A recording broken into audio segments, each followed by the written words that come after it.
तर नमस्कार मंडळी, रामराम मंडळी. कशी आहे? बरं आहे ना? तर गावाकडे आलो आणि आमच्या आजूबाजूला आईने काय काय इकडे पिकवले, काय काय करायला लागेल हे तुम्हाला दाखवतो.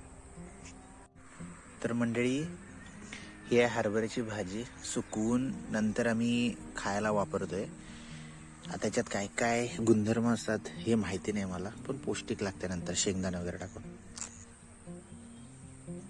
हे बघा, तुरीच्या शेंगा सुकल्यात, काही काही हिरवे आहेत. तुरीला अशी फुलं धरतात. ही बघा कुरडीची फुलं, मस्त हिरव्यागार शेंगा. या सर्व्याच्या भेंड्या, काटे भेंड्या, देशी भेंड्या. इकडे आहे कुळीत कांदा लावल्यात आणि इकडे पुढे अजून काय काय काय काय मिरच्या.